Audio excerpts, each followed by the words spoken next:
Évidemment qu'il faut se remettre en question, évidemment qu'il faut une réforme. Elle est très, très importante. Mais il faut qu'elle se fasse avec la justice et pas contre la justice. Il faut qu'elle construise la justice. Il faut pas qu'elle détruise la justice. Il faut qu'elle améliore la Cour suprême. Il faut pas qu'elle fasse sauter la Cour suprême.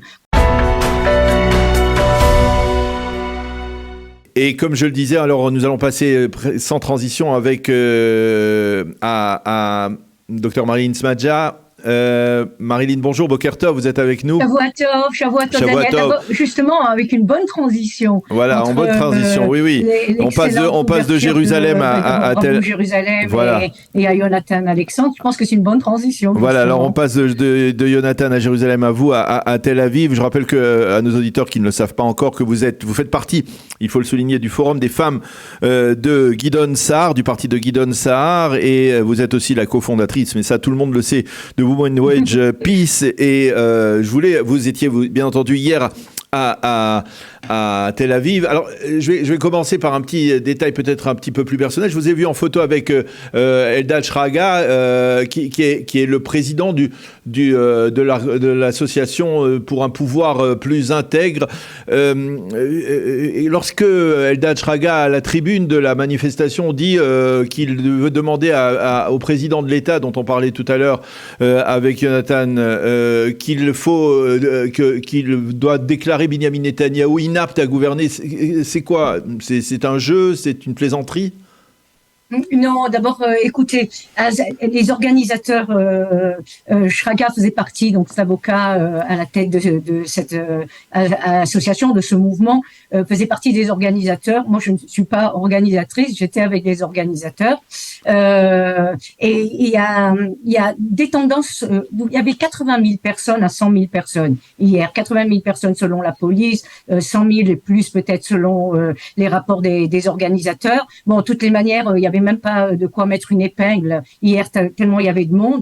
Moi, ce que je pense qu'il faut, je vais profiter, Daniel, de savoir que vous êtes justement un journaliste très intègre pour casser un peu des stéréotypes autour de cette manifestation et autour des revendications en général de ces 2 dernières semaines après que nous ayons entendu la proposition de réforme du système judiciaire. Le premier stéréotype est que c'est pas possible que tous les gens actuellement en Israël, ils ne sont pas seulement dans l'opposition, il y en a aussi dans la coalition qui sont de droite, centre-gauche, soient tous d'accord sur tout. D'accord? Moi, je ne suis pas d'accord, par exemple, avec ce message de Shraga. Je suis pas du tout d'accord. Je remets pas du tout en question la majorité que le gouvernement actuel a obtenue. D'accord? Et au contraire, justement, comme je me bats pour la démocratie, je ne remets pas en question la démocratie. Et le gouvernement, on le changera aux urnes, tout simplement, ok? Mais par contre, je m'oppose, comme une grande majorité d'Israéliens aujourd'hui, y compris ceux qui ont voté pour l'actuel gouvernement, qui sont horrifiés des nouvelles réformes, et pas que de la réforme du système judiciaire, aussi des déclarations de Avi Maoz, Orit Strouk, de Ben Gvir, etc., qui ont voté pour ce gouvernement, qui ont voté pour cette coalition, mais qui ne se retrouvent pas. Moi, je vais parler plutôt, évidemment, puisque je suis de Tikva Hadasha et donc du Machane Mamlarti, je vais parler de ma position personnelle. Vous m'avez posé une question personnelle, mais aussi d'un peu des gens qui sont autour de moi. Ok, nous ne revendiquons absolument pas la tombée de ce gouvernement et certainement pas d'être hors la loi, certainement pas tout ce qu'on entend chez certains extrémistes. Certainement pas guerre civile, certainement pas. Dans la manifestation. Certainement pas ces termes de guerre civile qui ont été utilisés même par certains politiciens, c'est fin de la démocratie, effritement de tout le système démocratique. Alors écoutez, il y a quand même des nuances à faire parce que là vous avez une série de trucs. Une guerre, certainement pas. Nous sommes frères et sœurs, il est hors de question d'une guerre civile. Par contre, comme Gantz l'a dit, de dire attention, il y a des risques de guerre civile, oui, là je peux le dire. Attention, il y a des risques de guerre civile. Mais nous, dans l'opposition, nous devons tout faire, mais vraiment tout faire pour éviter une guerre de fatrie entre nous. Et donc, c'est certainement pas nous qui allons la commencer. Au contraire, il faut tout mettre en place pour qu'elle n'y soit pas. Et c'est pour ça que le dialogue que Jonathan a dit qu'il n'existait pas avant, justement, tout est fait actuellement pour que on pousse à ce dialogue. Il faut ce dialogue. Il est nécessaire. Moi, personnellement, je suis assez optimiste, contrairement à pas mal de gens, parce que je pense qu'avec ce grand mouvement de masse citoyen qui ne va pas s'arrêter, je pense que Netanyahou va quand même réfléchir. Je pense que le président Herzog va faire dialoguer les différents partis. C'est vraiment un mouvement de masse, il faut comprendre. Alors évidemment, on entend des scénarios catastrophes. Évidemment, hier, en revenant, j'ai marché 4-5 kilomètres en revenant d'Abima et j'ai croisé un drapeau palestinien sur Azrieli. Vous pensez que ça m'a fait plaisir? Mais non, bien sûr, ça m'a pas fait plaisir. De toute manière, il n'avait rien à manifester dans une manifestation qui est israélienne, avec des Arabes israéliens, des Juifs israéliens, la droite, centre-gauche, des enfants, des jeunes. Il y avait tous les bords hier. Moi, j'ai rencontré plein de sionistes religieux. D'ailleurs, j'étais avec tout Tikva Hadasha et on vote tous à droite, comme vous le savez. Donc, évidemment, pas tout dans les discours et pas tout, mais il y a un seul but qui est extrêmement important. Nous sommes dans un État juif et démocratique. Et de l'équilibre qu'on a dans juif et démocratique doit être maintenu. Or, comme vous l'avez entendu, cette nouvelle réforme ne le maintient pas. Alors, je voudrais avoir votre appréciation sur, comme je l'ai demandé à Jonathan, votre appréciation sur l'intervention de Esther Hayout, la présidente de la Cour suprême. On a vu une intervention dans laquelle elle fustigeait la réforme de Yariv Levin, mais il n'y avait pas le sentiment de la moindre introspection, du moindre examen de conscience. Est-ce que vous pensez qu'elle s'est égarée, Esther Hayout, en se dressant uniquement contre la réforme sans reconnaître? Est-ce que vous, par exemple, vous pensez qu'il faut effectivement qu'il y ait des changements dans le système juridique israélien et que Esther Hayout est imperméable à ce genre de réflexion? Alors, c'est aussi deux choses dans votre phrase différentes pour moi. D'abord, j'ai voté pour qu'il y ait une réforme dans le système juridique israélien. Gideon Sa'ar est pour une réforme juridique dans le système israélien. La Cour suprême doit se remettre en question. D'ailleurs, elle a commencé déjà à se mettre en question. Gideon Sa'ar a déjà fait, quand il était ministre de la Justice, il a déjà commencé des réformes au sein de la Cour suprême et de tout le système juridique.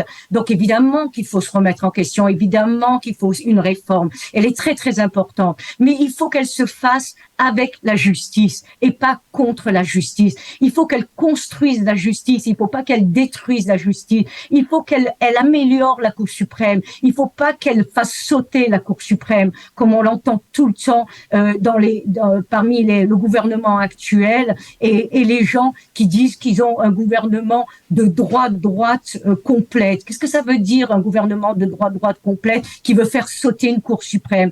Écoutez, Daniel, la Cour suprême, c'est le refuge à nous tous. C'est votre refuge à vous. C'est mon refuge à moi. Nous, les petits citoyens. Et mais vous êtes là, Marilyn. Attendez 2 secondes. Marilyn, vous êtes là depuis suffisamment longtemps. Oui. Vous êtes en Israël depuis suffisamment longtemps pour savoir que il y a des citoyens israéliens par milliers, par dizaines de milliers, qui ont cru que la Cour suprême était leur refuge aussi, leur dernier refuge, le dernier rempart d'une justice, d'un État de droit, et qui se sont rendus compte que finalement c'était pas le cas obligatoirement. Hein. Je passe par exemple, puisque on a parfois la mémoire longue. Je pense par exemple aux habitants du Gush Katif qui eux aussi auraient bien voulu que la Cour suprême casse la loi qui a été votée de manière, comme vous le savez, par Ariel Sharon et par le gouvernement de Sharon pour évacuer les habitants du Gush Katif. Ça ne s'est pas produit. Donc il y a un problème quelque part. Non, il n'y a pas de problème. Je vais vous expliquer pourquoi. Moi, mes amis sont à Gush Katif, sont de Gush Katif, ok? Une de mes meilleures amies est de Gush Katif et j'étais avec eux, effectivement, et tout. Non, il n'y a pas de problème parce que la justice, que vous le vouliez ou non, Daniel, la justice décide juste et ne décide pas comme nous on aimerait. Et c'est justement ce que cette réforme veut faire. Cette réforme veut faire que les juges soient à la botte des politiques. C'est-à-dire que selon qui sera le politique du jour, eh ben, les juges vont décider selon le politique du jour. Et donc, moi, par exemple, je vous donne un exemple. Si d'un coup, devait passer maintenant un gouvernement d'extrême gauche, ok? Et vous savez très bien que c'est le but de la démocratie, c'est des changements de gouvernement. Oui. Et que maintenant, par exemple, moi, je mets le kissouille roche à Shabbat. Avant, je portais le kissouille roche, à l'époque où on vivait à Jérusalem, vous devez vous en rappeler, ok? Et que d'un coup, on me dise, voilà, les femmes maintenant qui ont le kissouille roche ne peuvent pas venir étudier, ne peuvent pas venir travailler avec leur kissouille roche. On leur empêche de mettre leur kissouille roche. Ben, vous serez content si 61 de ce gouvernement, 61 députés donc de cette coalition d'extrême gauche voteraient contre ce que la Cour suprême dirait, parce que la Cour suprême, elle dirait, mais non, absolument pas. C'est contre le droit de liberté des gens de faire un choix. Ils peuvent aller avec un kissouille roche, on peut aller avec une baguette d'avis, je vous ai etc., justement, etc. Vous comprenez? et Marilyn, je vous ai justement, je vous ai juste rappeler que toute la loi maintenant qui est actuellement, un jour il y aura un autre gouvernement et tous les gens qui ont voté, mais justement, je vous ai donné c'est bien, mais non, ils seront tous attaqués. Je vous ai donné, Marilyn, justement un exemple. Je vous ai donné un exemple et je fais appel à votre mémoire. Entre 2003 et 2005, la Cour suprême a cassé des dizaines de décisions de la défense, du système de défense israélienne, de la défense nationale, qui avait tracé la barrière de sécurité sur des champs de Palestiniens, parce que les Palestiniens avaient déposé des recours devant la Cour suprême et quasiment chaque recours a trouvé grâce aux yeux de la Cour suprême. Mais lorsque les habitants du Gush Katif ont fait appel à la Cour suprême pour dire la loi visant à nous expulser de nos maisons n'est pas légale, etc., eh bien, 14 des 15 juges de la Cour suprême ont voté contre, ont voté contre cette requête et ont repoussé cette requête. Le seul juge qui a voté en faveur, c'était le juge Edmond Lévy, qui était par hasard un juge séfarade et par hasard un juge religieux. Donc il y a un petit problème quelque part là, si on doit se référer. J'ai commencé exactement ma réponse en allant justement dans votre sens, en disant qu'il faut une réforme, d'accord? Il faut une réforme. Mais par exemple, je vais vous donner un exemple. Il y a 3 piliers à cette réforme, 3 piliers principaux. Le premier pilier, c'est le choix des juges. Il est hors de question que dans la commission du choix des juges, la majorité des gens qui vont choisir les juges soient des politiques. C'est hors de question, parce que les juges seront à la botte de ces politiques, et nous serons à la botte de ces juges qui décideront que de manière politique. Mais depuis 30 ans, depuis 30 ans. Maintenant, vous avez la loi du détournement, d'accord? La clause de détournement, ok? Est-ce que vous pensez que chaque clause va pouvoir être cassée, chaque décision de la Cour suprême devrait être cassée à 61, une majorité vraiment minoritaire, juste à la Knesset.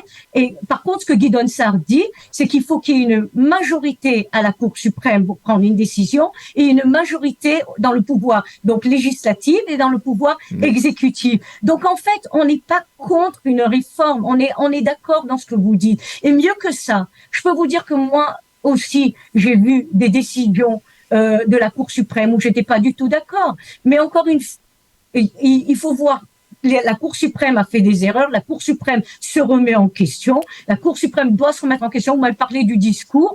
Écoutez, bien sûr, mais je peux vous dire que le discours, comme tout discours, Daniel, vous êtes suffisamment longtemps journaliste politique pour le savoir. Donc quand on fait un discours, il faut avoir un but. Elle avait un but précis, c'est nous alarmer sur la perte de la démocratie. C'était son but.